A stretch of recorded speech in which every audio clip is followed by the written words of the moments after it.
Je m'entends à travers le micro. Écoutez, je suis content ce matin. On a de la visite. Hein? Notre frère David qui est là avec son épouse et peut-être d'autres personnes. Je sais que Jean-Philippe est là aussi. Mais David, je n'ai pas encore eu le temps de te saluer, mais je suis toujours content de te voir avec nous. D'ailleurs, je me suis dit, hey, ça fait un petit bout de temps qu'on ne l'a pas vu. C'est le fun qu'ils viennent. Ah ouais. Merci Seigneur.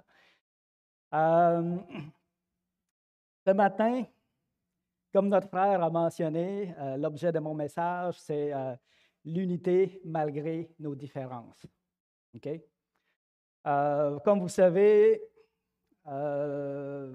j'étais dans une série de messages intitulés Mon Dieu, mon roi, à travers lequel je veux faire sortir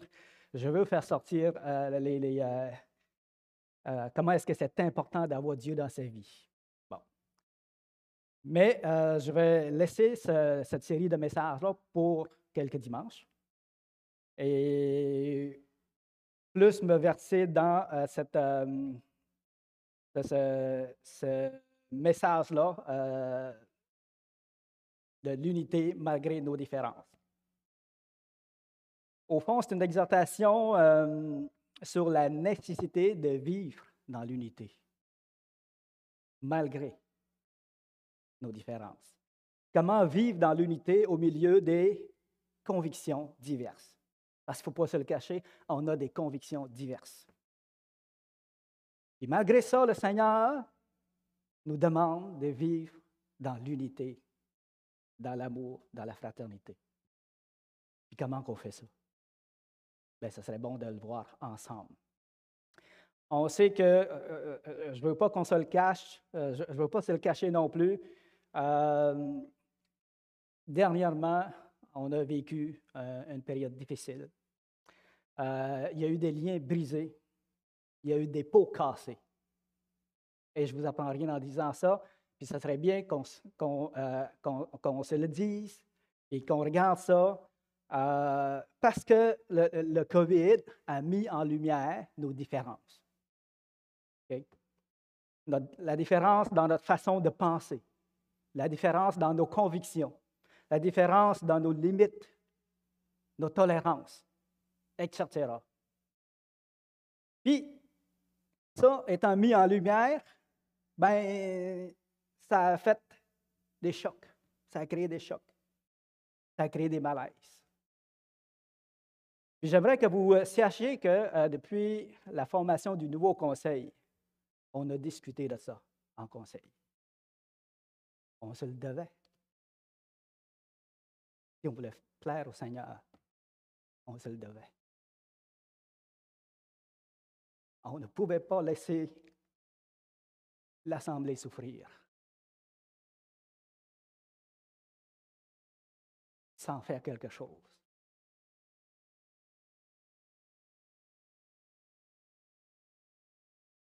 Alors, ce que j'aimerais que vous sachiez, c'est que en conseil, on a discuté sur ça, et ce qu'on aimerait vous proposer, c'est ni plus ni moins qu'un processus de guérison.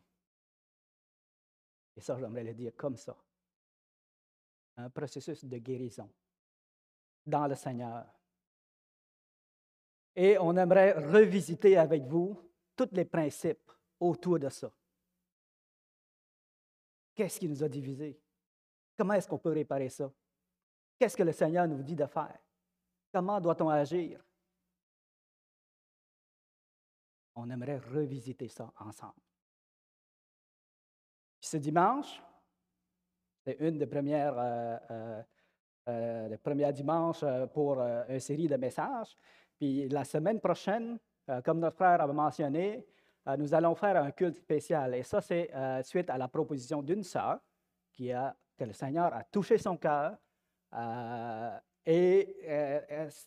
qu'on aimerait, c'est inviter des frères et sœurs, ceux qui peut-être ont perdu l'habitude de venir, bien, on les invite à venir. Parce que ce que nous voulons, c'est que tous on s'unit, malgré nos différences. C'est que tous viennent puis qu'on puisse entamer ce processus de guérison-là ensemble. On ne peut pas faire ça tout seul. On ne peut pas faire ça sans le Seigneur non plus. Et on ne peut pas faire ça non plus si chacun de nous met en avant son ego. On ne peut pas. Il va falloir que tous, on apprenne à mettre le Seigneur en premier dans notre vie et à s'oublier soi-même. Et je vais toucher cet aspect-là tantôt, mais on a besoin. On a besoin. Et on vous invite à venir. Comment ça va se passer? Et on pourra le mentionner plus en détail pour la semaine prochaine. Comment est-ce que ça va se passer? Mais pour l'instant, on vous invite chaleureusement à venir puis à répondre à cet appel-là que lance le Conseil, puis que je crois que lance le Seigneur également. Okay?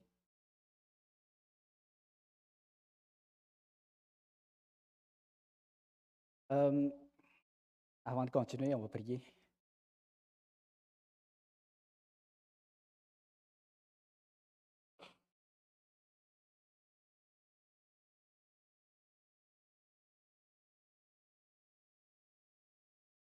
Dieu Tout-Puissant, oui, Seigneur, que ton nom soit béni abondamment, Seigneur. Que ta gloire soit élevée parmi tes enfants ici présents, Seigneur. Et que ton amour soit loué, exalté et mis en pratique ici dans cette assemblée, Seigneur. C'est notre désir, c'est mon désir aussi, Seigneur. Et je sais que ce n'est pas une chose facile.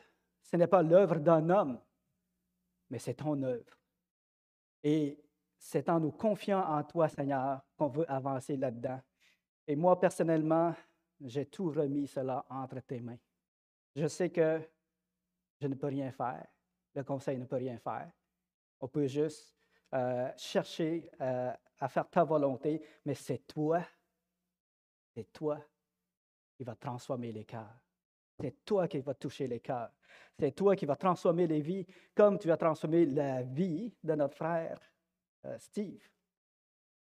Et nous avons besoin encore que tu nous transformes et retransformes, que tu nous façonnes de jour en jour pour que l'on puisse parvenir à l'image de ton Fils. Parce qu'on sait que ce n'est pas la chose d'une journée, ce n'est pas la chose d'une fois. Lorsque nous sommes venus à toi, c'était le commencement. Et ça se terminera lorsque nous irons avec toi. Alors, on sait qu'on a un grand cheminement à faire et on a besoin de toi, Seigneur. On a besoin que tu viennes travailler dans nos cœurs et dans nos vies. Et c'est pourquoi nous remettons tout cela entre tes mains et nous voulons nous réjouir en ta présence, sachant que tu as un cœur bon, que tu as un cœur plein de compassion et que tu vas répondre à notre prière, Seigneur. Merci pour ça. Bénis ce message, Seigneur, parce que c'est au-dessus de moi, de mes capacités aussi, et j'aimerais que ce soit toi qui conduis, Seigneur. Merci d'avance. Amen. Bien sûr, parlons d'unité. J'aimerais qu'on puisse lire Philippiens 3, le verset 13.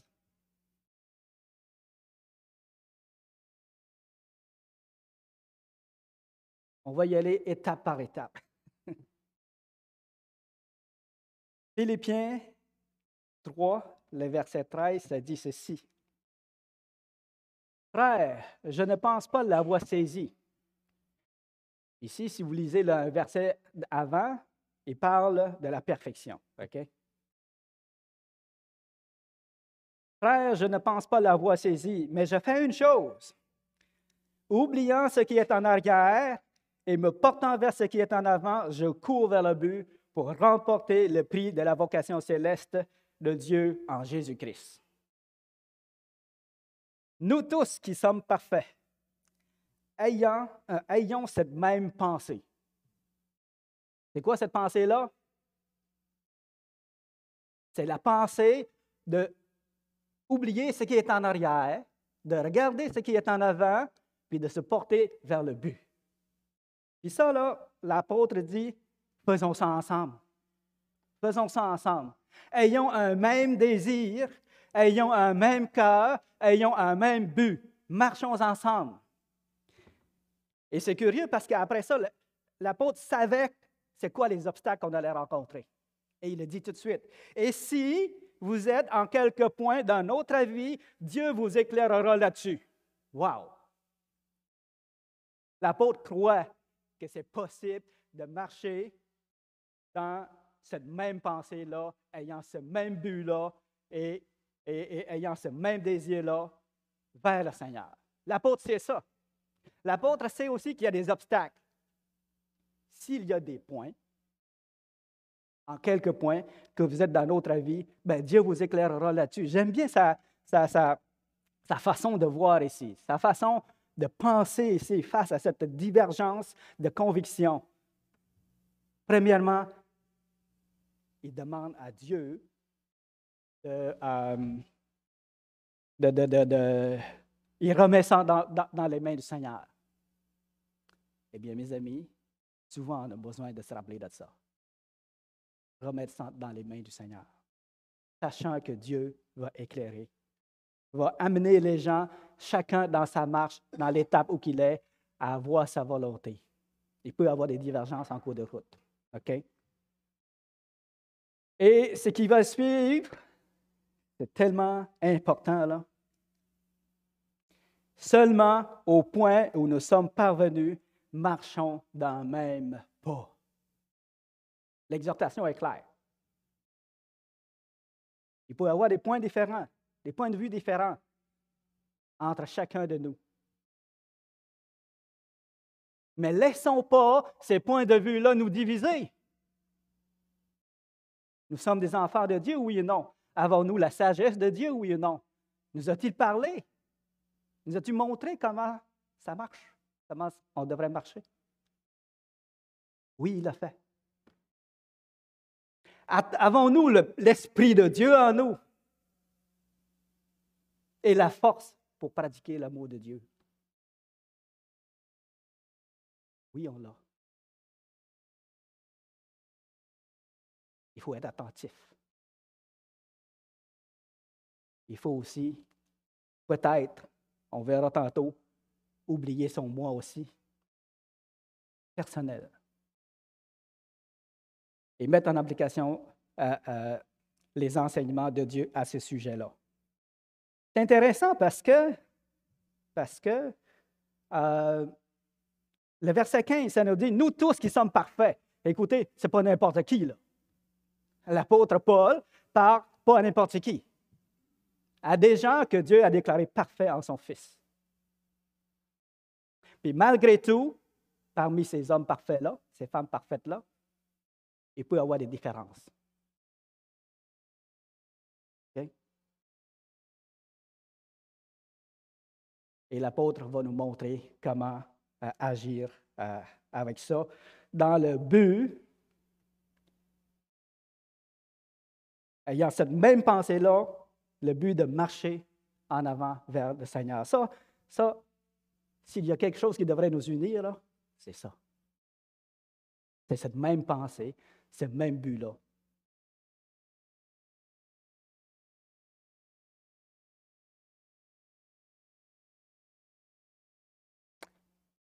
Ce matin, nous allons, bien entendu, étudier Romains 14, parce que Romains 14 parle de cet aspect-là.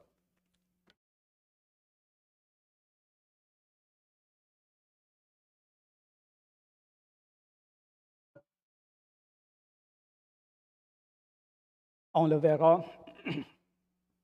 Le but de Romains 14, justement, c'est pour nous enseigner comment vivre dans l'amour, dans la paix et dans l'unité, malgré nos convictions divergentes. Pas juste différentes, des fois divergentes. Puis Romains 14 va nous montrer, nous enseigner comment faire pour vivre dans cet amour-là, dans cette unité-là, malgré ces différences-là. Puis ça va être très important pour nous de comprendre le message qui va être véhiculé ici, dans ce verset-là. Et bien entendu, dans notre processus de guérison, on croit que c'est important de se pencher là-dessus. Le conseil croit que c'est important qu'on se penche là-dessus ensemble, dans l'Assemblée. Mais avant d'aller lire dans Romains 14, j'aimerais qu'on puisse se rappeler d'un fait très important. Souvenons-nous qu'en acceptant le Seigneur Jésus, on a accepté de mourir à nous-mêmes. Vrai ou pas? On a accepté de mourir à nous-mêmes pour revêtir Christ. Ça, c'est important. J'aimerais qu'on puisse ne pas perdre de vue cette grande réalité-là auquel le Seigneur nous a appelés. Il nous a appelés à mourir à nous-mêmes et nous avons accepté de mourir à nous-mêmes pour nous revêtir Christ.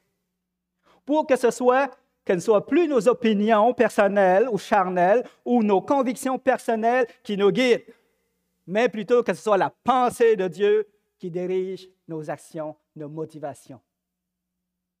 Et ça, mes amis, on a besoin de se le rappeler.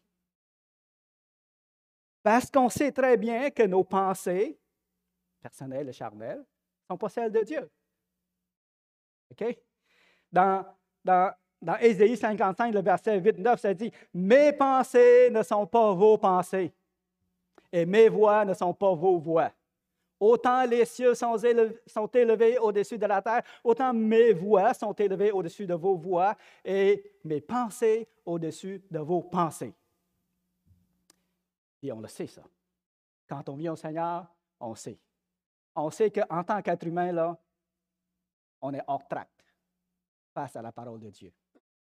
Et lorsque nous venons au Seigneur, nous avons accepté de renoncer à nous-mêmes, de renoncer à notre vieil homme, aux choses qui sont contraires à la parole de Dieu, aux choses qui sont contraires à la pensée de Dieu.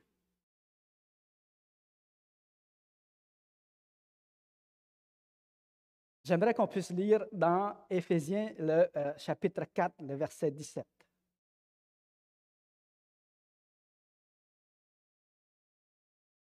C'est pas loin de la place qu'on était. Alors, ça dit ceci. Voici donc ce que je dis. Non, c'est comme ça. Voici donc ce que je dis et ce que je déclare dans le Seigneur. C'est que vous ne devez plus marcher comme les païens. Wow. Autrement dit, comme quand vous étiez autrefois, qui marchaient selon la vanité de leurs pensées. Et là, il va décrire un peu c'est quoi cette vanité-là. Ils ont l'intelligence obscurcie, ils sont étrangers à la vie de Dieu à cause de leur ignorance, l'ignorance qui est en eux, à cause de l'endurcissement de leur cœur.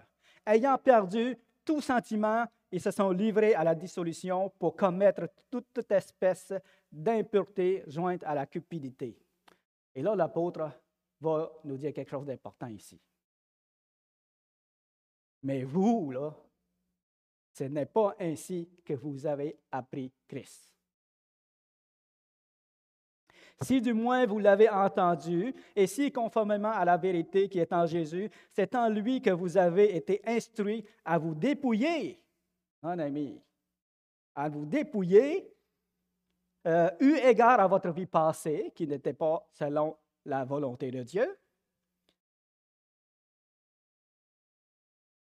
du vieil homme qui se corrompt par les convoitises trompeurs. Donc, on est appelé à se dépouiller de ce vieil homme-là, qui se corrompt par les convoitises trompeurs, et à être renouvelé dans l'esprit de votre intelligence et à revêtir l'homme nouveau en Jésus-Christ. Ni plus ni moins à nous revêtir de Christ. OK? Et puis dans Galates 2, le verset 20, on l'a chanté, c'était le premier chant, j'ai rendu gloire au Seigneur pour ça.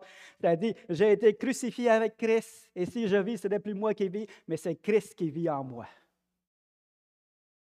Alors vraiment, on est appelé à faire toute la place à Dieu dans nos cœurs et dans notre vie, et à abandonner notre vieil homme, notre vieille façon de penser, notre vieille façon de voir les choses. notre vieille façon de considérer la vie, mais maintenant d'adopter celle de Christ. C'est ça. C'est à ça qu'on est appelé à faire.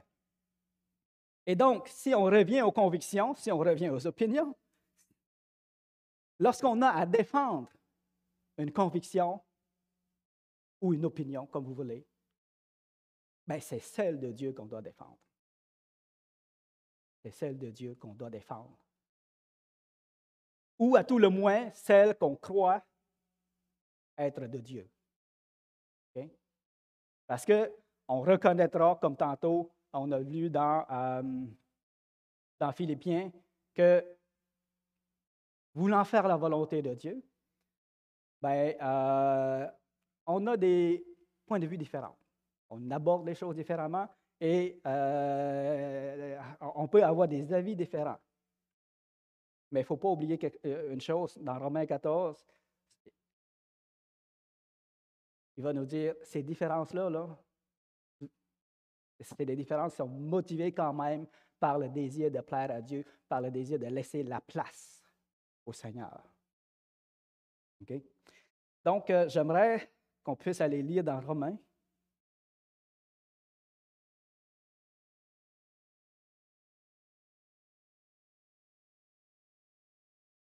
Il y a 23 versets.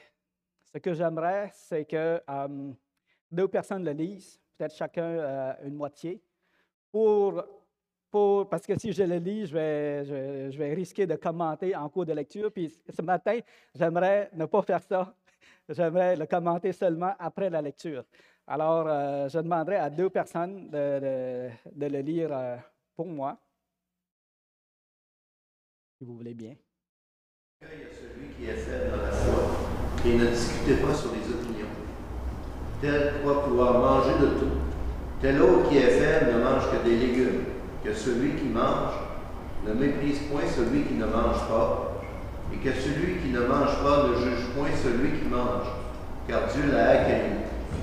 Qui es-tu, toi, qui juges un serviteur d'autrui? S'il se tient debout ou s'il tombe, cela regarde son maître. Mais il se tiendra debout, car le Seigneur a le pouvoir de l'affermir. Tel fait une distinction entre les jours, tel autre les estime tous égaux. Que chacun ait en son esprit une pleine conviction.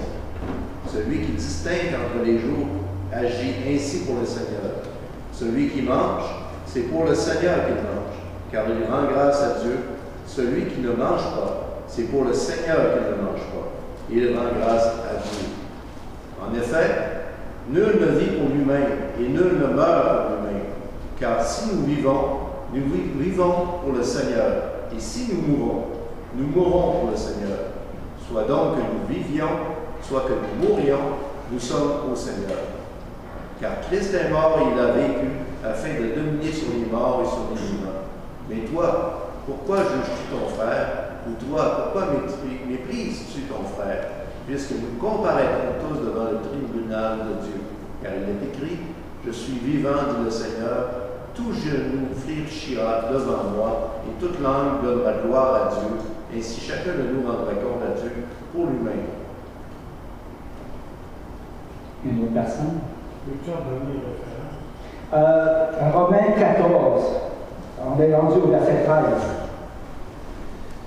Ne nous jugeons pas, ne nous jugeons donc plus les uns les autres, mais pensez plutôt à ne rien faire qui soit pour votre frère une pierre d'achoppement ou une occasion de chute. Je sais et je suis persuadé par le Seigneur Jésus que rien n'est impur en soi et qu'aucune chose n'est impure que pour celui qui la croit impure. Mais si pour un aliment ton frère est attristé, tu ne marches plus selon l'amour.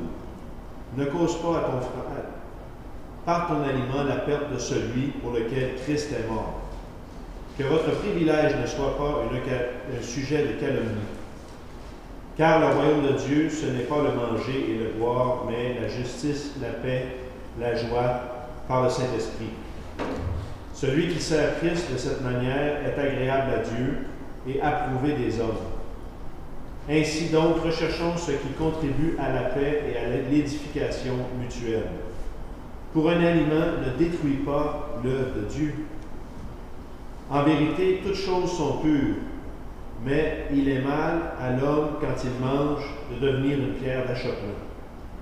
Il est bien de ne pas manger de viande et de ne pas boire de vin et de s'abstenir de ce qui peut être pour ton frère une occasion de chute, de scandale ou de faiblesse. Cette foi que tu as, garde-la pour toi devant Dieu. Heureux celui qui ne se condamne pas lui-même dans ce qu'il approuve, mais celui qui a des doutes au sujet de ce qu'il mange est condamné parce qu'il n'agit pas par conviction. Tout ce qui n'est pas le produit d'une conviction est péché. Merci. Alors, le dernier verset, les deux derniers versets, c'est vraiment important parce que ça vient de donner toute l'importance à ce que nous venons de lire. Écoutez, il y a des différences, points de vue, à travers, sur plusieurs sujets, mais ils sont très importants parce que celui qui a des doutes au sujet de ce qu'il mange est condamné parce qu'il n'agit pas par conviction et tout ce qui n'est pas le fruit d'une conviction, c'est péché. Alors, l'apôtre vient de traiter des sujets, oui, il y a des différences, mais ils ne sont pas banals. Ils ne sont pas banals. Puis, ça risque de créer des frictions. Mais voici, je vous enseigne comment agir à travers ça. Il y a un aspect que j'aimerais tout de suite soulever, puis ça, c'est notre frère Jean-Philippe qui m'en a parlé hier, c'est que ici, on ne parle pas des opinions terre à terre, OK? On ne parle pas de spaghetti et de lasagne. Si quelqu'un préfère la lasagne au spaghetti, fine, moi, ça ne change en rien à ma foi, OK? À moins que la lasagne, vous lui donnez une valeur religieuse. Puis que, là, vous allez me prêcher la lasagne, et que vous voulez que je m'adhère à ça. Ah bien là, ça devient quelque chose de plus sérieux. Puis ici, c'est vraiment ça. C'est vraiment de ça qu'il est question tout le long du chapitre. C'est des convictions religieuses. Permettez-moi cette expression-là, religieuse. Je sais qu'on ne veut pas s'associer à une religion, mais le contexte, c'est vraiment des convictions religieuses, des convictions importantes pour des personnes. Parce qu'on veut pratiquer la volonté de Dieu. La différence, c'est que mon frère, lui, il a une lecture un peu différente de la mienne concernant ça, sur la volonté de Dieu concernant ça. Il y a une lecture un peu différente de la mienne. Mais ça reste important pour lui, tout comme pour moi. Alors, on parle ici de convictions importantes, religieuses, si vous permettez l'expression.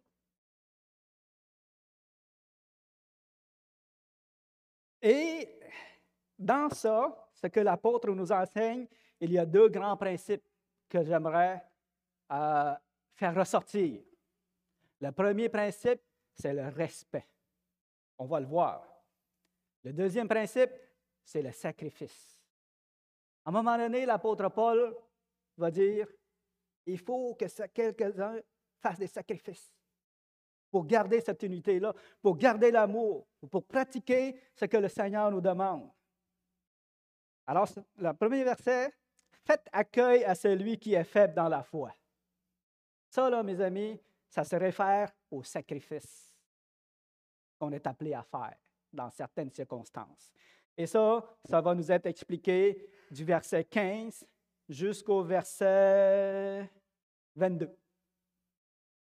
Le sacrifice que des fois on est appelé à faire afin de préserver, afin de ne pas être une occasion de chute pour un frère ou une sœur dont la conviction est un peu différente de la mienne. Et ce qui est important pour moi de savoir, c'est que même si sa conviction est différente de la mienne, là, cette personne-là veut plaire à Dieu. Cette personne-là, ce frère-là, cette sœur-là, elle voulait mourir à soi-même revêtir Christ, laisser la place à Christ dans sa vie. Donc, sur ce côté-là, on a le même désir, on a un même but. C'est ce que l'apôtre Paul nous dit dans Philippiens, nous appelle à faire. On a un même désir, un même but, mais sur ce point-là, on a une lecture différente. Puis l'apôtre va nous dire, il y a du respect à faire, amis. Vous devez respecter. Faites accueil à celui qui est faible dans la foi et ne discutez pas des opinions. Donc, il y a le sacrifice, puis il y a le respect. Ne discutez pas sur les opinions. Ça va rejoindre le respect. Le respect de l'autre. Le respect de ce qu'il pense. OK? Tel croit pouvoir manger de tout, tel autre qui est faible ne mange que des légumes. On a une différence ici, là. Que celui qui ne mange point, que celui qui mange ne méprise point celui qui ne mange pas. Et que celui qui ne mange pas ne juge point celui qui mange, car Dieu l'a accueilli. Voyez-vous le principe du respect ici? On va respecter mon frère dans cette conviction-là. Là, on ne parle pas de conviction fondamentale concernant le salut, concernant... Non. On parle des choses qui, oui, c'est des convictions religieuses, mais qui sont quand même secondaires. Alors, l'apôtre Paul nous dit, respecte-le. Juge-le pas. Et ça, c'est important, tellement important qu'on pratique ça, là. Tellement important.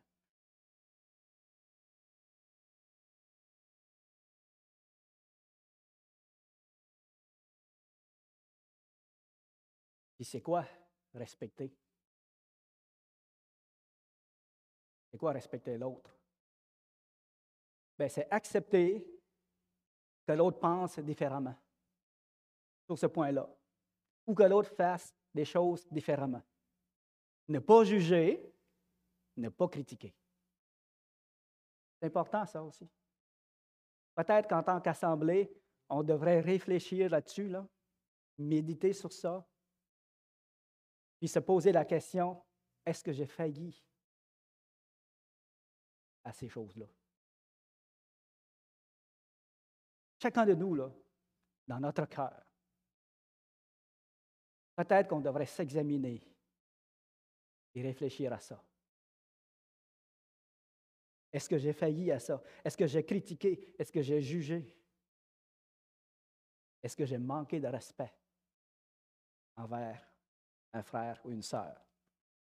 L'autre chose, respecter, c'est ne pas l'empêcher de pratiquer cette conviction-là. Parce qu'on l'a vu. Celui qui a des doutes au sujet de ce qu'il mange, est condamné parce qu'il n'agit pas par conviction. Et tout ce qui n'est pas le fruit d'une conviction est péché. Puis le frère, lui, qui a une conviction, ou la sœur qui a une conviction, est tenu de la pratiquer, malgré qu'elle est différente de la mienne. Wow! Il faut vraiment saisir l'importance de ça ici. Puis de ne pas prendre à la légère ce respect-là. Puis le devoir qu'un frère ou une sœur a envers le Seigneur, dans son désir de cheminer vers Dieu. Dans son désir d'oublier ce qui est en arrière, de se porter vers ce qui est en avant, puis de marcher vers le but. Puis de laisser la place dans son cœur à Christ le Seigneur. Dans son désir de rechercher à faire la volonté de Dieu, la pensée du Seigneur, c'est à cette étape-là qu'il est rendu. Il a un avis différent de la mienne. Dieu l'éclairera. Dieu vous éclairera. C'est ce que l'apôtre nous dit. Soyons en paix avec ça. Soyons en paix. Le verset 4, ça nous dit, « Qui es-tu, toi, qui juge le serviteur d'autrui? » Là, il est en train de nous dire, regarde, non, juge pas, là. On peut juger des choses anti-bibliques, puis des choses qui On peut juger des actions, tout ça, mais juge pas. Toi là, qui es-tu pour juger le serviteur d'autrui? S'il se tient debout et s'il tombe, cela regarde son maître, mais il se tiendra debout car le Seigneur a le pouvoir de l'affermir. Tel fait une distinction entre les jours, tel autre les estime tous égaux, que chacun ait en son esprit une pleine conviction. Et là, ce qui est beau, là, c'est le verset 6 à 10. Ça dit vraiment que chacun, ceux qui font ça, là, premièrement, vous devriez faire ça pour le Seigneur. Et l'autre personne devrait être conscientisée au fait que vous, là, vous voulez plaire au Seigneur, de votre côté également. Celui qui distingue entre les jours agit ainsi pour le Seigneur. Wow! Celui qui mange, c'est pour le Seigneur qu'il mange. Dans sa conscience, là, c'est comme ça qu'il faudrait qu'il agisse. C'est pour le Seigneur qu'il fait ça. Quand il rend grâce à Dieu, celui qui ne mange pas, c'est pour le Seigneur qui ne mange pas. Et il rend grâce à Dieu. En effet, nul de nous ne vit pour lui-même, nul ne meurt pour lui-même. Car si nous vivons pour le Seigneur, et si nous mourrons pour le Seigneur. Soit donc que nous vivions, soit donc que nous mourions, nous sommes au Seigneur. Ayons cette même pensée-là. Ayons cette même pensée-là en Dieu. Ayons ce même but-là en Dieu. Que c'est pour le Seigneur qu'on fait ça.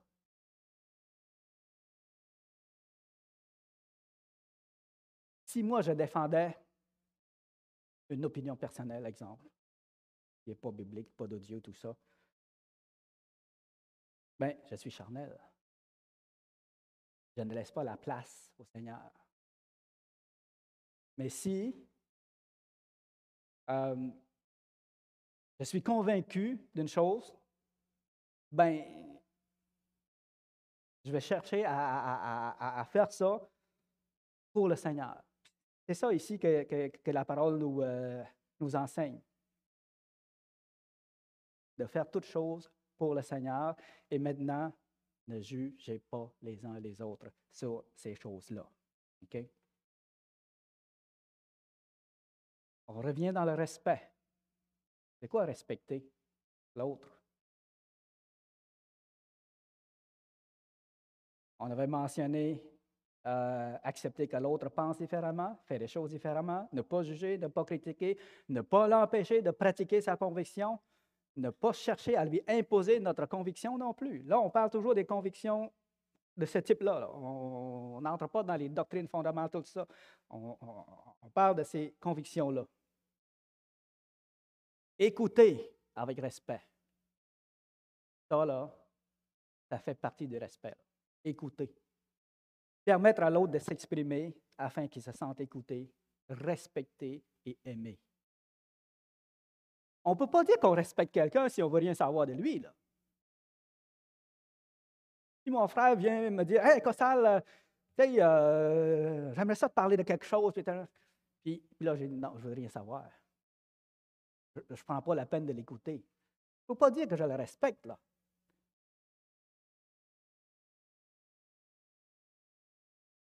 Alors, respecter cette personne-là, l'aimer, ça me dit, prends la peine de l'écouter, au moins une fois. Sois ouvert. Sois enseignable, Costal. Sois enseignable. Hein? Rejeter une idée sans avoir écouté, c'est faire preuve du non-respect. C'est vrai, là. Puis, dans le but de respecter puis d'aimer mon frère davantage, le Seigneur va même me demander de chercher à le comprendre. Pas obligé d'être d'accord au final. Là. Pas obligé d'être d'accord avec la personne. Mais, il me semble que ce serait bien que je lui démontre tout l'amour que Dieu me demande de pratiquer, de l'écouter, d'essayer de le comprendre. Puis si on n'est pas d'accord, désolé mon frère, regarde, je comprends là ce que tu veux dire, tout simplement que je ne suis pas d'accord sur ça. Le Seigneur me montre autre chose, voici, et ainsi de suite. Bon, c'est ça. Et ne pas insister aussi lorsque l'autre vous a déjà écouté. Donc ici, j'aimerais terminer cet aspect-là du respect qu'on doit avoir en revenant sur le premier verset qui dit ceci, « Ne discutez pas sur les opinions ». On aura l'occasion de parler de ça plus en détail peut-être dans un autre message, dans cette série-là de messages pour le processus de guérison. Là. Mais ça va être important pour nous de savoir qu'est-ce qu'il veut dire par là, ne pas discuter sur les opinions. Est-ce que ça veut dire que tout le monde doit se taire et ne rien dire? Pas tout à fait. Pas tout à fait. On va voir qu'on peut en parler, mais il y a des façons de faire. Il y a des principes d'amour à mettre en application afin de valoriser l'amour puis l'unité, tout ça. Donc, j'espère qu'au niveau du respect, on reviendra là-dessus. Puis ce que j'aimerais mentionner, c'est que Dieu voulant, pour le prochain message, on fera une application plus pratique de ce chapitre-là dans le contexte que l'Assemblée est, dans ce qu'on a vécu. Soyons ouverts. Ayons un cœur ouvert. Puis je pense que le Conseil le croit également qu'on est rendu là. On est rendu là à s'examiner ensemble et à regarder ensemble à la lumière de ce qui nous est enseigné ici. On va regarder de façon plus pratique le prochain message, Dieu voulant. Mais pour l'instant, c'est un premier message, c'est un peu plus théorique parce que je voulais asseoir certains principes de base pour qu'on puisse bien se le rappeler. Et voir ce qui est important vraiment. Le deuxième principe, comme on l'a mentionné, c'est le sacrifice. Lorsqu'il y a deux personnes là qui ont des convictions contraires, bien, il va y avoir un qui va devoir faire des sacrifices. Il va devoir renoncer à son privilège par amour pour son frère, pour ne pas être une occasion de chute pour lui. Le verset 15. On peut lire à partir du verset 14.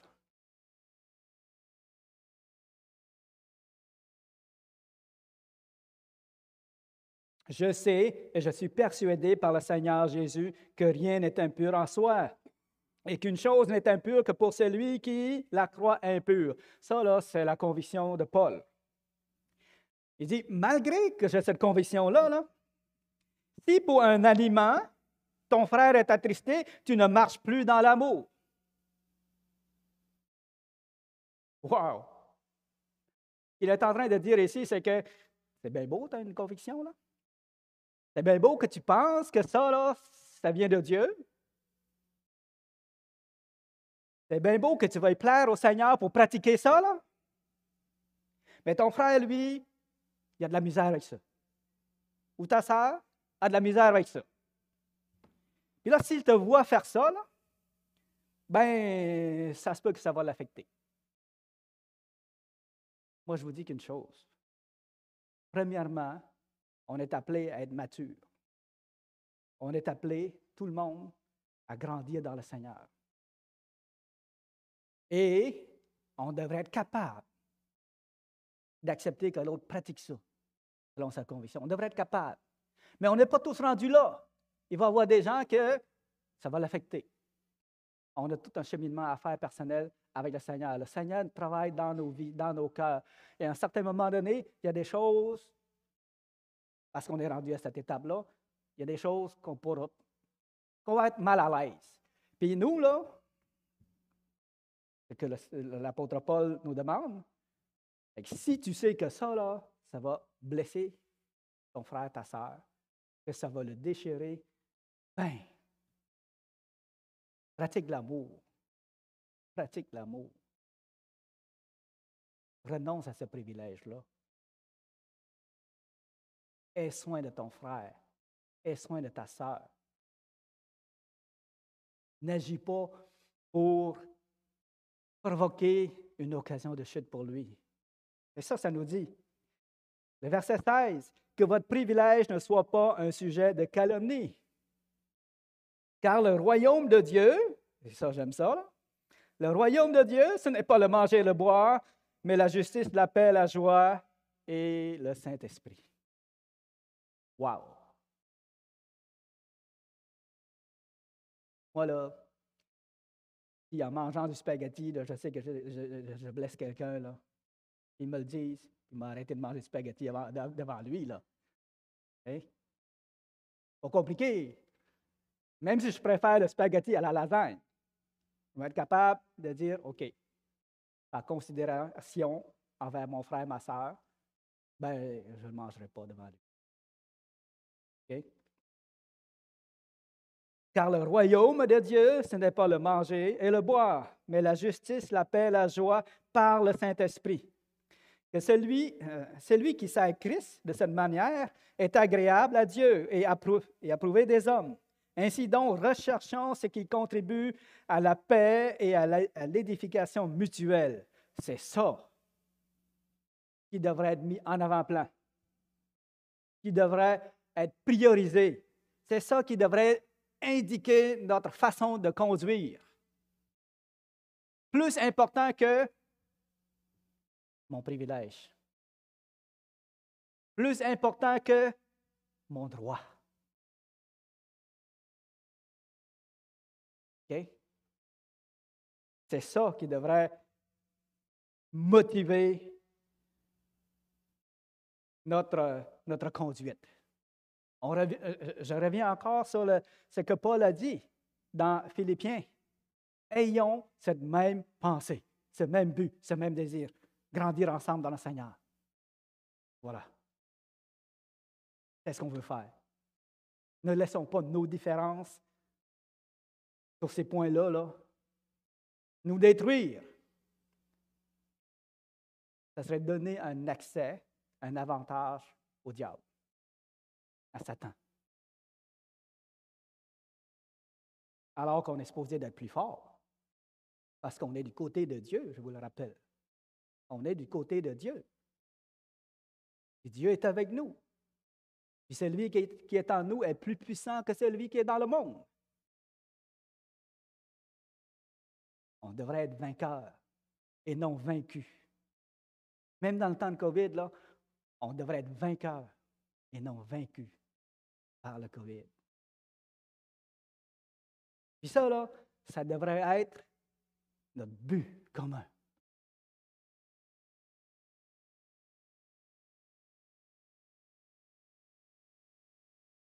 Pour un aliment, ne détruis pas l'œuvre de Dieu. À la vérité, toute chose, le verset 20, j'ai oublié de le mentionner, verset 20. Pour un aliment, ne détruis pas l'œuvre de Dieu. À la vérité, toutes choses sont pures, mais il est mal à l'homme, quand il mange, de devenir une pierre d'achoppement. Il est bien de ne pas manger de viande, de ne pas boire de vin et de s'abstenir de ce qui peut être pour ton frère une occasion de chute, de scandale et de faiblesse. La partie importante, c'est ça. C'est pas être une occasion de chute pour ton frère ou une occasion de scandale ou de faiblesse. Cette foi que tu as, ce privilège que tu as, ce droit que tu as, garde-le pour toi.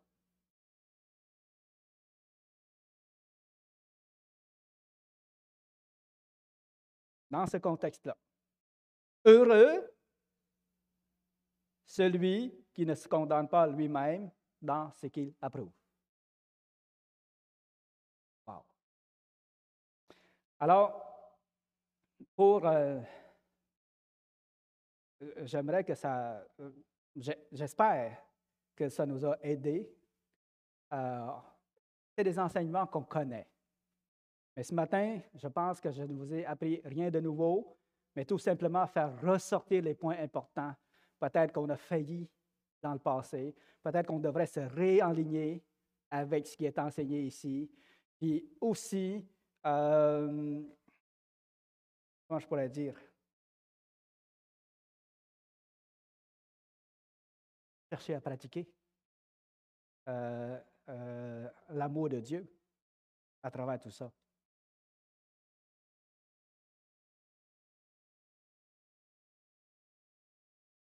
Donc, à travers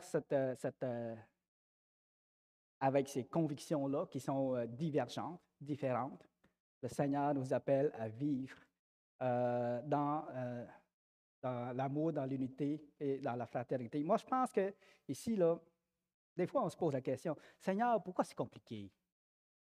Pourquoi tu ne fais pas en sorte que tout le monde comprenne pareil? Moi, ça me semble bien moins compliqué. Mais non, ce n'est pas de même que ça fonctionne.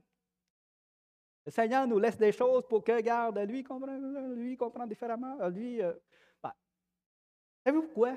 Juste pour terminer avec ça, là, moi, je pense que le Seigneur nous donne une belle occasion ici pour pratiquer l'amour de Dieu.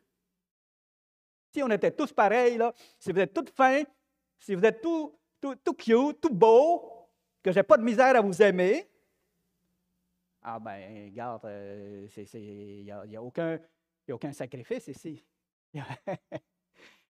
Mais je pense que le Seigneur a permis que les choses se passent comme ça pour justement qu'on pratique l'amour de Dieu, la patience, qu'on pratique les fruits de l'esprit.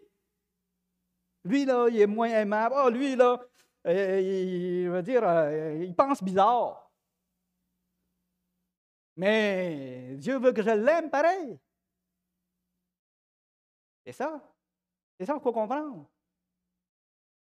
Dieu nous donne une occasion, dans ces différences-là, là, Dieu nous donne une occasion de pratiquer l'amour de Dieu. C'est comme ça qu'il faut voir ça. Et non pas une occasion de division.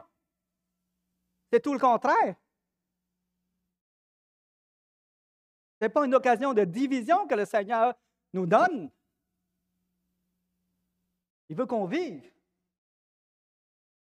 en unité, malgré les différences. Il veut qu'on pratique son amour.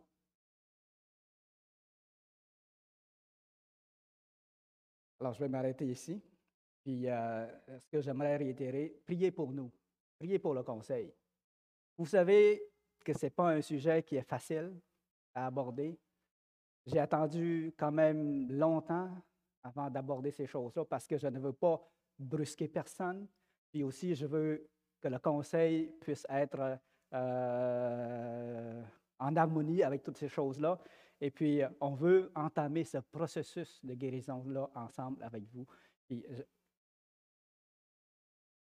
priez pour nous, pour le conseil et pour toute l'Assemblée dans ce processus-là, s'il vous plaît. Amen. Seigneur, grand Dieu Tout-Puissant, que ta parole agisse puissamment dans nos vies, Seigneur. Que ta parole nous éclaire. Que ta parole nous ramène à tes pieds, Seigneur Dieu. On veut que ta volonté s'accomplisse dans nos vies. On veut pouvoir vivre selon les commandements que tu nous as donnés, Seigneur. Et on reconnaît qu'on a bien du chemin à faire. Et on a besoin de ton aide, Seigneur. Le conseil a besoin de ton aide. L'Assemblée a besoin de ton aide. Alors j'invoque ton aide. Selon tes promesses, Seigneur, exauce-nous du haut des cieux. Fortifie cette Assemblée. Fais-nous marcher dans l'unité, Seigneur. Amen.